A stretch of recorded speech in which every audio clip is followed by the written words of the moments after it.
जी बच्चों, हमारे पास है topic that is characteristics of viruses. Viruses के कौन कौन से करेक्टरिस्टिक्स जो हैं जिनको हम लोग डील करते हैं। अच्छा, यहाँ पर हमारे पास पहले जो है बेटे इनको डील कर लेंगे कि लिविंग करेक्टर कौन से होते हैं, नॉन लिविंग करेक्टर कौन से हैं, ताकि आपको ना आइडिया हो जाए चीज़ों का कि कौन कौन सी हैं हमारे पास। ठीक है, सबसे पहले तो वायरोलॉजी हम लोग देखते हैं। वायरोलॉजी क्या है? That is the branch of microbiology which deals with the study of viruses. चलो, अब बेटे लिविंग करेक्टर और नॉन लिविंग करेक्टर को देखना। लिविंग करेक्टर्स के अंदर सबसे पहला जो करेक्टर यहाँ पर मेंशन किया जाता है, दे हैव मैनी वेराइटीज। ठीक है, इनके पास बेटे बहुत सारी वेराइटीज और स्टेन्स होती हैं। ठीक है, वेराइटीज और स्ट्रेन्स, ये वेराइटीज ऑफ और स्ट्रेन्स जो हैं ये आप लोगों ने ऑब्जर्व की होंगी कोविड-19 के साथ। ठीक है, कोविड-19 की कोई नई स्ट्रेन आ गई जिसने आके जो है ना वो पंगा डाल दिया, और दोबारा से उसके अगेंस्ट जो है वो हम लोग डील करते हैं। इसका मतलब क्या है? वेराइटीज और स्ट्रेन का मतलब क्या है? इसका मतलब ये है बेटे कि दे हैव म्यूटेशंस। ठीक है, और म्यूटेशन जो है वो आपके पास वही कॉज करेगा जिसके पास लिविंग करेक्टर है। इस वजह से हम लोग इसके लिविंग करेक्टर के अंदर म्यूटेशन को या वेराइटीज को ऐड करते हैं। ठीक है, अच्छा, फिर हम लोग कहते हैं कि इनके पास भाई जेनेटिक मटेरियल होता है, they have their on genetic material. और ये जो जेनेटिक मटेरियल है बेटे, ये आपके पास डिफरेंट फॉर्म्स में, जैसे हम लोग कहते हैं कि या तो डीएनए वायरसेस होते हैं या आरएनए वायरसेस होते हैं। इसकी फर्दर क्लासिफिकेशन भी करते हैं, single stranded DNA, double stranded DNA, single stranded RNA, double stranded RNA virus. ठीक है, तो जेनेटिक मटेरियल का होना जो है बेटे, ये आपके पास लिविंग करेक्टर है। ठीक है, अच्छा, फिर इसमें हम लोग ऐड करते हैं कि इसके लिविंग करेक्टर के अंदर they can reproduce, they can reproduce, लेकिन only in cell, only in living cell. ये सिर्फ और सिर्फ बेटे जो लिविंग सेल होता है उसके अंदर ही रिप्रोड्यूस कर सकते हैं, उसके बगैर बेटे ये रिप्रोड्यूस नहीं कर रहे होते। इसका मतलब ये है कि हम इनको तभी लिविंग कंसीडर करेंगे जब ये सेल के अंदर है। ठीक है, तो सेल के बाहर होगा तो इसको लिविंग कंसीडर नहीं करते।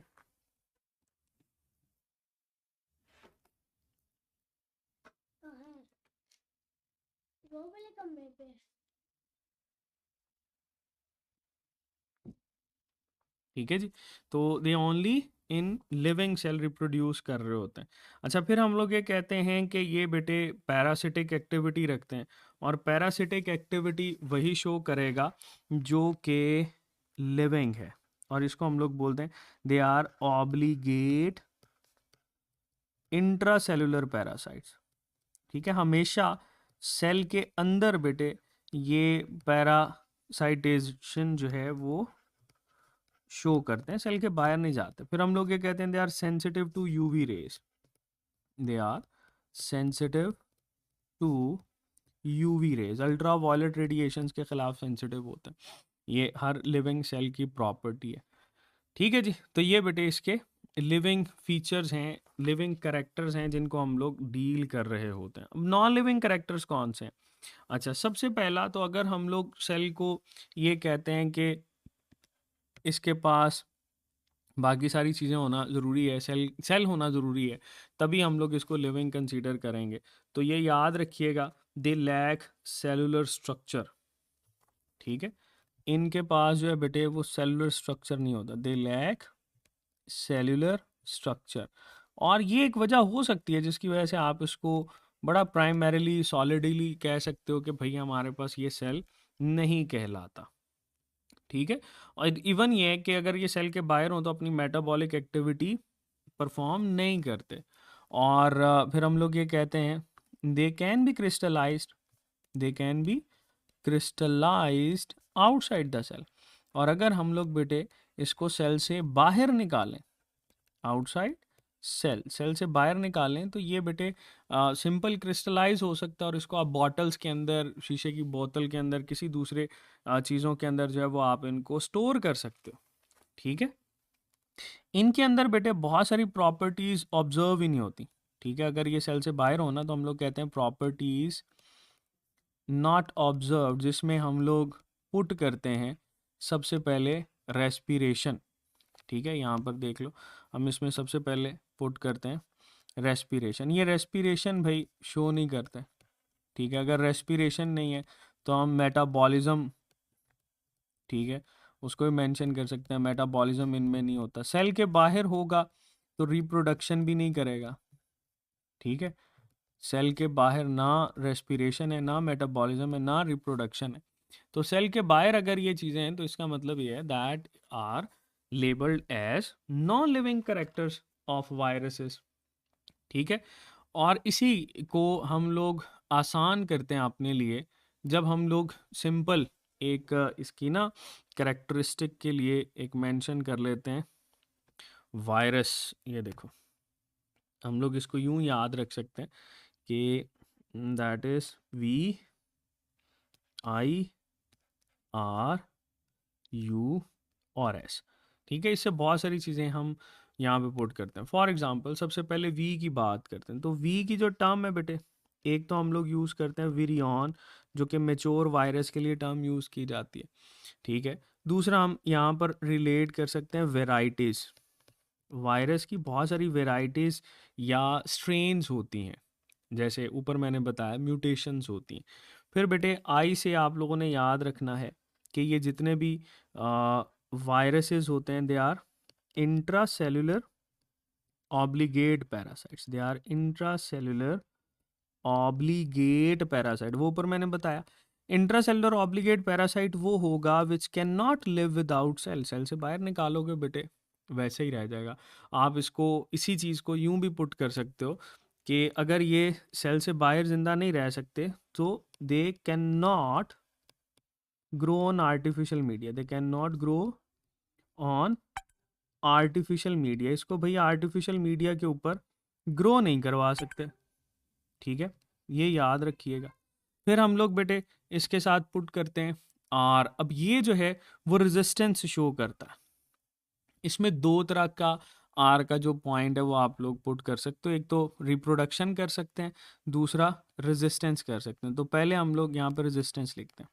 The first R is showing resistance against antibiotics.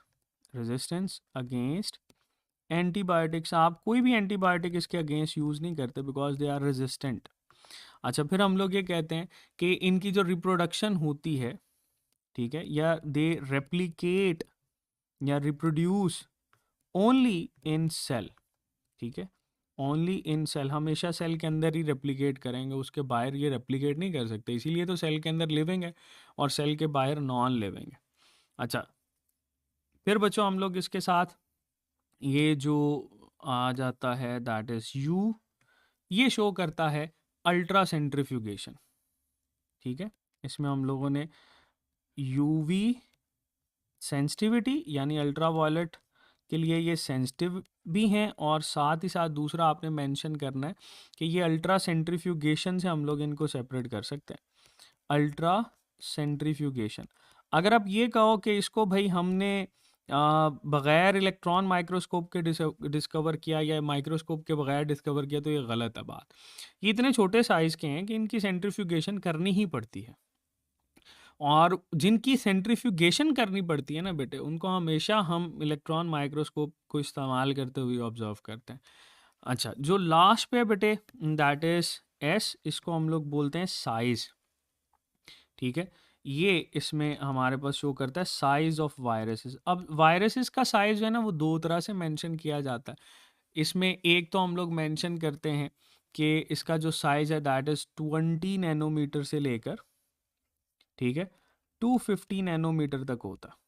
अब इसमें ना बेटे दो चीज़ें याद रखना, ये जो हमारे पास 20 की टर्म है ये यूज़ करते हैं किसके लिए, और ये जो 250 है इसको किसके लिए यूज़ करते हैं। 20 की टर्म हम लोग यूज़ करते हैं पैरवो वायरस के लिए, that is for parvo virus, और 250 की टर्म जो है वो यूज़ कर रहे होते हैं पॉक्स वायरस के लिए।